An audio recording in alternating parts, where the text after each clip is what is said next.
చెంచు గిరిజనుల పట్ల హౌసింగ్ అధికారులు నిర్లక్ష్యం వహించరాదని, ఇళ్ల నిర్మాణ బిల్లులను వెంటనే మంజూరు చేయాలని జీపీఎస్ నేతలు రాష్ట్ర అధ్యక్షుడు రాజు నాయక్, రాష్ట్ర కార్యదర్శి రవి నాయక్, మాజీ జెడ్పీటీసీ సభ్యురాలు నారాయణమ్మ, నాగశేషులు కోరారు. బిల్లులు మంజూరయ్యే వరకు కార్యాలయం వద్ద నిరాహార దీక్షకు సిద్ధమవుతామని అధికారులను హెచ్చరించారు. ఈ సందర్భంగా రాజు నాయక్, నారాయణమ్మ మాట్లాడుతూ నంద్యాల జిల్లా పాణ్యం చెంచు కాలనీలో ప్రభుత్వం 175 మందికి ఇల్లులు మంజూరు చేసిందన్నారు. వీరిలో కొందరు ఇల్లులు దాదాపు పూర్తి చేసుకున్నారని, ప్రభుత్వ నిబంధనల మేరకు ఒక్కొక్క ఇంటికి 4 దఫాలుగా హౌసింగ్ అధికారులు బిల్లులు చెల్లించాల్సి ఉంటుందని తెలిపారు. అయితే 45 మంది లబ్ధిదారులకు మాత్రమే కొంత బిల్లులు మంజూరయ్యాయని, మిగతా వారికి బిల్లులు చెల్లించకపోవడంతో గిరిజనులు చాలా అవస్థలు పడుతున్నారన్నారు. అన్ని ప్రాంతాల్లో పునాదులు అయిపోయిన తర్వాత నుంచి వరుస బిల్లులు చెల్లిస్తున్నారని, నంద్యాల జిల్లాలో హౌసింగ్ అధికారులు నిర్లక్ష్యం వహిస్తున్నారని మహిళలు ధ్వజమెత్తారు. పూట గడవక అవస్థలు పడుతున్న గిరిజనులపైన అధికారులు నిర్లక్ష్య ధోరణిలో వ్యవహరిస్తున్నారన్నారు.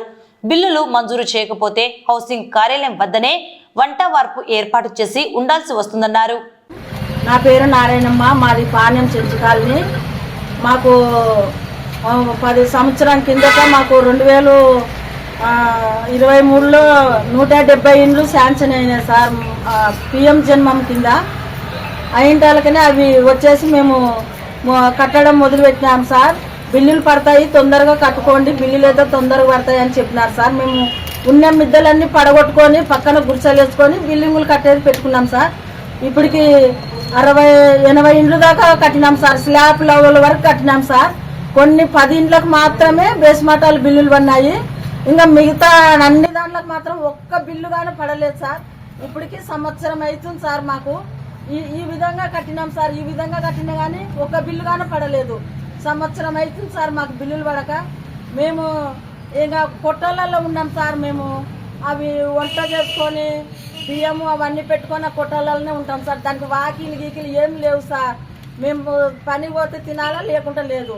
పనికి పోతాము, ఆ కొట్టాలలో పందులు కుక్కలు పడి మా బియ్యము ఆ వంట అవన్నీ నాశనం చేసిపోతున్నాయి సార్.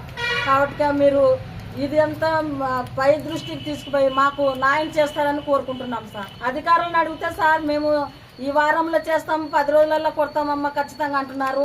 కానీ రోజు కానీ సుమారు 4 సార్లు వచ్చిపోయినాం సార్. ఇంతవరకు కానీ ఒక బిల్లు కానీ ఏమే కానీ వేయడం లేదు. పక్క మండలాలలో వేస్తున్నారు సార్. పక్క మండలాల్లో గుడాలకైతే వేస్తున్నారు సార్.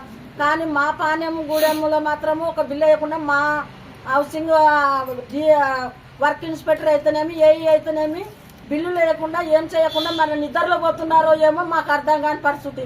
నంద్యాల జిల్లా పాణ్యం మండలం ఉన్నటువంటి చెంచు కాలనీలో దాదాపు 170 మంది ఇళ్ల నిర్మాణాలకు మంజూరు చేసుకుంటే 80 దాకా 80 మంది గిరిజనులు ఇల్లు కట్టుకుంటా ఉన్నారు. కనీసం వాళ్ళు ఇప్పుడే దాదాపు ఇంకా అక్కడ మారుమూల ప్రాంతంలో నివసిస్తూ అభివృద్ధికి ఆమడ దూరంలో నివసిస్తున్నటువంటి ఆకలితో అలమటిస్తున్నటువంటి గిరిజనులపైన ప్రేమ చూపకపోగా వాళ్ళు కట్టుకున్నటువంటి జన్మన్ పిఎం కింద మంజూరైనటువంటి బిల్లును కూడా ఇవాళ మంజూరు చేయకపోవడం అనేది చాలా దుర్మార్గమైన చర్య ఇది. ఎందుకంటే ఇవాళ గిరిజనుల కోసము, చెంచుల కోసము ప్రత్యేకంగా ఒక చట్టాలు ఏర్పాటు చేసి, అదేవిధంగా ఒక ప్రాజెక్టును కూడా నియమించి ఐటీడీఏని ఏర్పాటు చేయడం వల్ల కూడా ఎలాంటి ఫలితం లేకపోయింది. ఐటీడీ అధికారులు ఎక్కడ పోతా ఉన్నారు? యాక్చువల్గా ఈరోజు మన హౌసింగ్ ఆఫీస్ దగ్గర రావాల్సిన కర్మ ఒక గిరిజన చెంచులకు పట్టిందంటే ఎంత దుర్మార్గమో ఆలోచించండి. ఇవన్నీ చేయాలంటే ఐటీడీ అధికారులు చేయాలి. ఐటీడీ అధికారులు ఎక్కడ పోయినారు? ఇవాళ ఇంతమంది 80 మంది ఇళ్ళు కట్టుకుంటా ఉంటే బేస్ పట్ట వరకు కూడా ఒక బిల్లు కూడా మంజూరు చేయకపోతే ఎంత దారుణము. కనీసం తినే తిండి కూడా లేకపోవడంలో ఇవాళ గిరిజనులు నివసిస్తుంటే వాళ్ళు చేతుల నుంచి కట్టుకుంటా వాళ్ళు సొంతంగా కట్టుకోవాల్సిన పరిస్థితి వాళ్ళు ఎక్కడి నుంచి వస్తుంది? వాళ్ళ ఐటీడీ ప్రాజెక్టు వాళ్ళు, ఐటీడీ అధికారులు సొంతంగా వాళ్ళే వచ్చి వాళ్ళే ఫిలప్ చేసి వాళ్ళే అధికారుల చుట్టూ తిరిగి బిల్లు మంజూరు చేయాలి. ఇలాంటి దుర్మార్గమైనటువంటి వాళ్ళు మనం నివసిస్తున్నామా అని చెప్పేసి వాళ్ళని గట్టిగా ప్రశ్నిస్తా ఉన్నాను.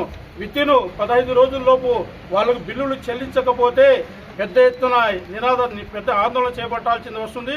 అదేవిధంగా ఈ విషయాన్ని కూడా స్టేట్ ఎస్టీ కమిషన్ చైర్మన్ గారి దృష్టికి వెళ్తాము. చైర్మన్ గారు కూడా గవర్నమెంట్ షెడ్యూల్ ప్రకారం ఖచ్చితంగా చైర్మన్ గారిని రప్పించి వాళ్ళు బిల్లులు పడేంత వరకు కూడా పోరాటం చేస్తామని ఇవాళ నేను ప్రభుత్వాన్ని కోరుతా ఉన్నాను.